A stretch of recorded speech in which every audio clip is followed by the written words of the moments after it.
Ang nararanasan ni Len, isang kondisyon na kung tawagi sleep paralysis. Nangyayari ito sa rapid eye movement o REM phase ng ating pagtulog. Yung REM phase ng sleep ay talagang paralyzed tayo. Hindi gumagalaw ang buong katawan except yung eyes and the muscles of breathing, which we think is protective kasi doon nangyayari yung maraming dreams ng isang pasyente. So, habang nagdi-dream ka, dapat paralyzed ka para hindi mo nasasaktan yung sarili mo, no?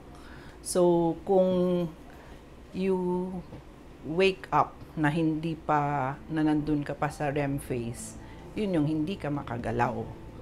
Pero gising na yung utak mo, yung diwa mo. And that's probably what happens why you get sleep paralysis. Kasi sometimes ang sleep paralysis is very common, no? In as it can happen in as much as 33% of the population. And it is triggered by sleep deprivation. Kung kulang ka sa tulog. Maaari raw na may mas malalim na dahilan kung bakit nakararanas ang isang tao ng sleep paralysis. Hindi rin daw totoong may nakikitang imahe o elemento ang isang nakararanas nito. We think these are hallucinations, no? Kasi ang utak natin is very powerful, no? It can see what it wants to see, what you can believe what you want to believe. And minsan, common siya sa mga may depression, may anxiety disorder, or pwedeng post-traumatic stress disorder, sa mga experiences dati, no, na naaalala nila. Paglilinaw ng eksperto, magkaiba ang sleep paralysis at bangungot. Dahil sa bangungot, tsak, wala ka ng ligtas. Gaya na lang ng nooy 23 anyos na si Jason. 2010 nang hindi na magising mula sa pagkakatulog ang binata.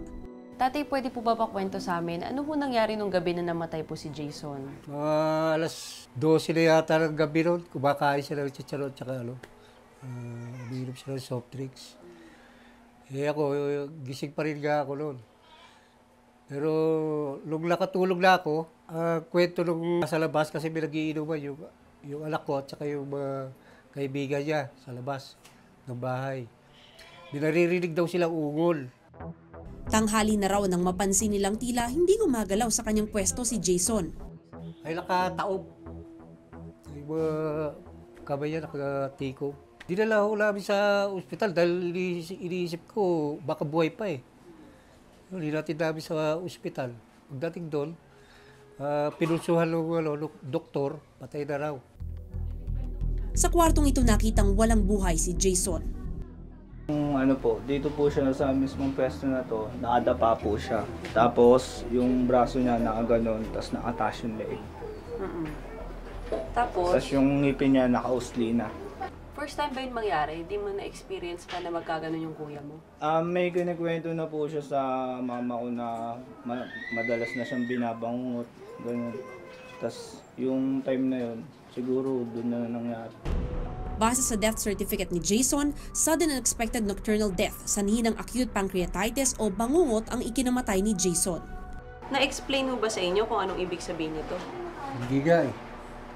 Hindi na-explain sa amin ng Yung nag-autopsy mo sa autopsy, sinabi sa amin. Wala nga, binangungot daw yung anak ko. Wala raw sakit si Jason at hindi rin mabisyo, kaya masakit sa kanilang namatay habang natutulog ang anak. Maganda ang katawan. Lusog naman. Naniniwala naman ako sa bangungot eh. Yung isang anak ko nga, si Armin, binabangungot din dyan eh. Ginigising ko lang eh. Kung yung si Jason, narinig ko umugol yun, gigisingin ko rin yun. Kasi yun talaga dapat talaga eh. Pagka umuugol ang isang tao, dapat kailangan gisingin mo o kaya ugain mo pa.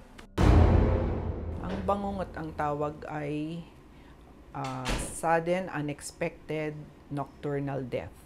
Ang bangungot, epekto ng acute pancreatitis o pamamaga ng pancreas ng isang taong binabangungot. Maaaring magkaroon ng pancreatitis dahil sa sobrang alak, sigarilyo o di kay pagkakaroon sa pamilya ng sakit sa pancreas. Ilan lang sa mga nararanasan ng isang taong may acute pancreatitis ang pagsakit ng tiyan, pagsusuka, pagkahilo at lagnat. Ngunit ngayon, napag-aralan ng mga ekspertong mas may kinalaman ang sakit sa puso kapag binabangungot ang isang tao. Mga more recent na pag-aaral, ang dahilan nun ay in 20% meron talagang problema sa puso. Kumbaga congenital yung ano doon. And since ang sleep or pagtulog ay again, yung tinatawag na REM phase of sleep, malakas ang mga sympathetic nervous system natin, no? So pwedeng matrigger yung puso na mag-irregular yung heartbeat, and dun ang kinamamatay ng mga may bangungot.